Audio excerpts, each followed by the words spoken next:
주님의 이름으로 사랑하고 축복합니다. 오늘 함께 읽은 잠언 15장 1절에서 18절 말씀을 통해서 복을 누리는 삶이라는 말씀으로 하나님 말씀을 증거하겠습니다. 복을 누리는 삶이죠. 오늘 우리는 이미 받았고 누렸고 더 받을 것입니다. 그런데 잠언은 오늘 말씀을 통해서 입술과 마음 그리고 삶의 태도를 이야기하고 있습니다. 이렇게 한 경구들이 있는 이 짧은 문장들이 이렇게 모여 있는 것 같지만 말씀드린 대로 한 맥락 안에서 이 개별 잠언들을 모아서 보면은 조금 더 다르게 좀 은혜롭게 살펴볼 수 있을 거라고 어제는 또 말씀을 드렸는데 삶 속에 지혜가 담겨 있고 어떻게 지켜내는지에 대한 질서가 있습니다. 말은 사람의 마음을 드러내고 마음은 인생의 방향을 결정하는 것이죠. 이미 잠언 4장에서도 그 마음도 보았고 입에 대한 교훈, 입술과 말에 대한 교훈은 계속되고 있습니다. 결국 말과 마음은 하나님 앞에서의 중심을 보여주는 드러내는 거울이 되는 것입니다. 오늘 본문을 통해서 먼저 1절에서 7절까지는 말의 지혜, 그리고 8절에서 15절은 마음의 중심, 그리고 끝으로는 경외로 세워지는 복, 그래서 복을 누리는 삶을 소망하는 마음으로 나누기를 원하는데요. 먼저는 말의 지혜입니다. 말이 살리기도 하고 죽이기도 한다 했습니다. 오늘 1절에는 이렇게 말씀하네요. 함께 읽어볼까요? 유순한 대답은 분노를 쉬게 하여도 과격한 말은 노를 격동하느니라. 18절의 말씀도 사실은 그렇게 이야기를 하고 있고 말뿐만 아닌 태도도 마음도 마찬가지다. 그러한 것이 같은 말을 해도 어떻게 말하느냐에 따라서 결과는 하늘과 땅 차이지 않습니까? 지혜로운 사람은 말로 다툼을 막지만 미련한 사람은 말로 싸움을 붙이는 것이죠. 2절은 이렇게 말하는데요. 지혜 있는 자의 혀는 지식을 선히 베풀고 미련한 자의 입은 미련한 것을 쏟느니라. 쏟는다. 미련한 것이 통제 없이 확 흘러나오는 것을 말합니다. 예전에 어떤 분이 저녁 때 아버지께서 저녁 때가 되면은 그 노점 길에서 파시는 할머니들의 채소 같은 걸 막 사오셨대요. 어느 한 날도 이렇게 사오셔서 검은 봉투를 이렇게 물을 받고 싱크대에다 부었는데 상하고 막 악취가 났었다. 그래서 그 쏟아낸 것을 확인을 해보고 왔어야 되는데 그러지 않아서 다음은 꺼려졌다 이런 말 하는 것이었어요. 그러니까는 이 악취가 방 안으로 퍼지고 결국 이렇게 미련한 말이 확인이 안 되고 쏟아내고 담아 있는 것이 나오면 마음에 있는 것이 나오면 이 주위와 공동체가 싹 힘들어지는 것과 그런 마찬가지죠. 확 쏟아낸다, 부어버린 것이었습니다. 그래서 분별 없는 말, 확인하지 못한 것들은 모두를 피곤하게 하고 상처를 줄 수 있다는 생각을 한번 해보게 되었습니다. 그런데 반면에 지혜로운 자의 말은 짧아도 치유합니다. 4절의 말씀을 한번 읽어보겠습니다. 온순한 혀는 곧 생명나무이지만 패역한 혀는 마음을 상하게 하느니라. 온순한 혀를 세 번역에는 따뜻한 말로 번역을 하고 있어요. 원어적으로는 치유하는 혀를 의미해요. 한마디의 말로 사람의 마음을 회복시키고 이 공동체의 생명을 불어넣는 거죠. 근데 반대로 패역한 혀는 비뚤어진 말은 상처와 균열을 남기는 것이죠. 오늘 우리의 말은 어떤 열매를 남기고 있는지 하나님 앞에서 진실하게 한번 살펴봤으면 좋겠습니다. 결국 우리의 혀가 생명나무 가지가 되기를 간절히 소원하는 마음으로 오늘도 그렇게 기도하고 결단하고 살아가는 그런 아침이 되기를 소망합니다. 이어지는 말씀 8절부터 15절에는 말씀드린 마음의 중심입니다. 3절에는 사실은 그랬죠. 여호와는 어디서든지 악인과 선인을 감찰하시느니라. 그러니까 중심이 중요한데 하나님이 보시기 때문이죠. 오늘 우리도 종종 살펴보면 겉모습은 정말 선해 보이는 사람, 가끔 텔레비전 속에서 이렇게 뉴스에 이 흉악범들이 나오고 막 잔인한 막 살인범이 나오는데 사람들이 종종 얼굴은 그렇게 안 생겼는데 이런 말이에요. 오히려 얼굴이 울그락불그락한 사람이 마음이 따뜻할 때가 있고 그래서 종종 그런 생각합니다. 외모로 판단하지 않아야 되는데 한편 외모로 속지도 않아야 되는데 이런 거죠. 중요한 것은 하나님을 속일 수 없다는 겁니다. 그래서 지혜로운 사람은 사람 앞에서보다 하나님 앞에서 자신을 세우는 것이죠. 그래서 8절의 선언이 조금 놀랍죠. 8절의 말씀 읽어보겠습니다. 악인의 제사는 여호와께서 미워하셔도 정직한 자의 기도는 그가 기뻐하시느니라. 겉으로 예배 형식을 다 갖춰도 결국 하나님 앞에 순종하지 않는 마음, 그리고 다른 어떤 마음이 있으면 하나님께서 안 받으신다는 건 우리가 이미 어느 정도 성경을 보고 예배를 드린 분들은 다 알고 있죠. 그런데 정직한 자의 기도, 중심을 보시는 것이죠. 예수님께서도 두댓돈 드린 여인을 칭찬하셨고, 그리고 이 바리새인과 서기관들의 외식하는 자의 기도는 하나도 받지 않으시는 것을 이미 말씀했기 때문에 오늘 우리가 이 아침에도 기도할 때 어떠한 것으로 몸이 무릎 꿇는 것이 아니라 마음이 무릎 꿇어서 정말 하나님이 받으시기를 기뻐 받는 그런 마음이 있기를 원합니다. 13절 15절이 그 마음의 상태를 강조하는데요. 13절 15절 읽어보겠습니다. 마음이 즐거운 얼굴은 빛나게 하여도 마음의 근심은 심령을 상하게 하느니라. 15 고난받는 자는 그날이 다 험악하나 마음이 즐거운 자는 항상 잔치하느니라. 아멘.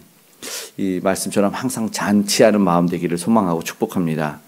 외형적인 환경에서가 아니라 이 마음의 태도가 우리를 이 삶을 좌우합니다. 그러니까 마음이 근심을 품고 있으면 그것이 드러나게 되지 않습니까? 결국 어두워지고 몸도 병든다고 하는 거죠. 연예인 신동엽이 과거 30대 때 보증을 잘못 썼는데 그게 이제 자기가 이제 사업이라고 나오기도 하는데 80억을 빚을 졌어요. 근데 그때가 정말 힘들었었고 한 달 사이에 10kg가 빠졌답니다. 그리고 자기가 그때 이 시청자들한테 너무 죄송했대요. 얼굴에 근심 통해서 계속 방송을 하고 있었대요. 과거 얼굴을 보면 웃음기가 없고 근심이 얼굴에서 드러나서 너무나 그 당시를 회상하면서 미안하고 죄송한 마음이 있다. 그런 사죄하는 마음이 있다라고 합니다. 누구나 그런 것 같아요. 마음에 근심이 있으면 드러나는 거예요. 얼굴이 왜 그러냐, 얼굴이 그러냐. 예, 그렇게 이야기를 하지 않습니까? 결국 하나님 안에서의 즐거운 마음이 오늘 우리에게 필요하고 기도해야 될 내용인 것 같습니다. 고난 가운데도 잔치할 수 있는 마음, 오늘 그런 마음 저와 여러분에게 있기를 간절히 소망합니다. 경외를 통해서 세워지는 것 진짜 복이죠. 누려야 될 것입니다. 사랑과 평안이 있는 곳입니다.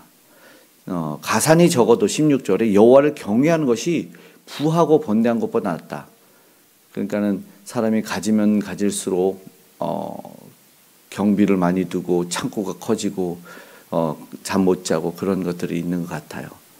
어떤 분이 이제 연예인에 대한 아이러니로 이런 말을 했대. 처음에는 자기를 알아봐 달라고 막 인사하고 다니고 홍보하고 다니는데 정말 정작 유명해지면 모자 쓰고 마스크로 다 가리고 다닌다는 그런 얘기가 있어요. 부하면은 근심이 사라질 것 같은데 오히려 더 많아지는 그러한 일이 있다라는 것이죠. 17절에는 채소를 먹으며 사랑하는 것이 살진 소를 먹으며 미워하는 것보다 나으니라.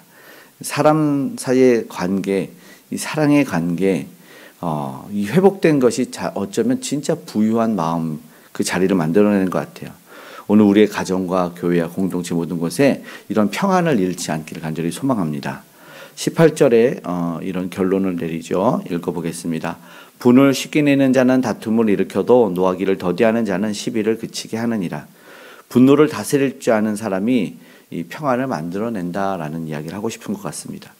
하나님을 경외하기 때문에 자신의 감정보다 하나님의 뜻을 따르는 사람이다라는 것이죠. 이런 사람은 가정도 교회도 공동체도 세우는 사람이고 그가 있는 곳에는 평안이 있는 것이죠. 저와 여러분이 그런 평안을 만들어내는 사람들이 되길 원합니다. 피스메이커라고 하지요. 말씀 마치고 기도하기 원합니다. 진짜 복을 누리는 삶은 이 하나님, 모든 것 보시는 하나님을 경외하는 삶이다라는 것입니다. 오늘 우리는 이 말씀을 통해서 내 혀는 살리는가 죽이는가, 그리고 나의 예배는 형식적인가 아니면 진실한가 중심인가, 그리고 나는 소유보다 존재 늘 말하는데 그리고 하나님을 경외하는 마음이 있는가를 돌아보는 이 아침 되기를 소망합니다. 그럴 때 오늘 우리에게 말씀하신 약속, 온유와 평안과 그리고 새로운 사랑의 관계로 인해서 세워질 줄 믿습니다. 이것이 말씀드리고 싶은 참된 복이고 이것을 누리기를 소망하기 때문입니다. 오늘 우리의 마음과 혀 그리고 이 관계를 가지고 주님 앞으로 나아가기 원합니다. 여호와를 경외하는 것 가장 큰 복임을 고백하고 누리는 삶 되시기를 주님의 이름으로 축복합니다. 아멘. 기도하겠습니다. 사랑의 아버지 하나님, 고맙고 감사합니다. 오늘도 우리가 누리길 원합니다. 참된 복이 무엇인지 알길 원합니다. 말씀을 통하여 깨닫게 하시고 이제 잘못된 기준을 바로 다시 잡을 수 있도록 도와주시옵소서. 기준이 없고 말씀이 없던 이들에게 이 생명의 말씀이 전달되기를 원하며 아버지 하나님 우리에게 참된 생명을 허락하신 예수 그리스도가 전달되길 원하여 오늘도 간절히 복음을 전하는 선교사님들과 복음 전도자들에게 함께하여 주시옵소서. 그래서 저들이 참된 소망을 알게 하시고 참된 복을 누릴 수 있도록 도와주시옵소서. 인생과 영혼과 육신이 마르고 곤비하지 아니하도록 주님께서 그 마음의 평강으로 붙들어 주시길 원합니다. 저들의 마음에 소원하신 하나님께서 모든 문제의 근원을 사라지게 하여 주시고 질병과 아픔과 암덩어리가 떠나는 은혜를 허락하여 주시옵소서. 회복되어서 강건함으로 주님을 높여 찬양할 수 있는 모두가 될 수 있도록 역사하여 주시옵소서. 이 나라 이 민족 가운데 아버지 하나님 정치 경제 세문화 가운데 하나님 개입하시고 하나님의 믿음의 백성들을 통해서 일하심을 보여주시옵소서. 오늘 우리의 곳곳에 가정에 아버지 하나님 기업 가운데도 동행하여 주시길 원하옵고 하나님의 은혜가 부어지게 하셔서 곤비한 자 문제로 안에서 오늘도 낙심하는 자가 없게 붙잡아 주시기 원합니다. 새 희망을 허락하여 주시고 우리 다음 세대가 그 소망 가운데 우뚝 서서 성장하게 하여 주시옵소서. 하나님 아버지 우리의 기도에 응답하시되 특별히 북녘 땅을 위해서 기도하오니 모든 우상이 무너지고 아름다운 복음으로 통일되어서 하나님 이전의 영광을 아버지 평양의 부흥을 허락하셨던 것처럼 이 땅의 부흥을 다시 한번 허락하여 주시옵소서. 우리 교회에 은혜를 주시고 우리 믿음의 백성들을 지켜보아여 주시옵소서. 오늘도 간절하게 기도하며 하나님 앞에 아버지 하나님 그 응답을 소망하며 나아왔사오니 가장 좋은 곳으로 속히 허락하여 주시옵소서. 오늘도 가장 높으신 주님을 찬양하며 감사드리며 영광을 올려드리길 원합니다. 오늘도 함께 하신 하나님께 감사드리며 고마우신 예수님의 이름으로 기도드리옵나이다. 아멘.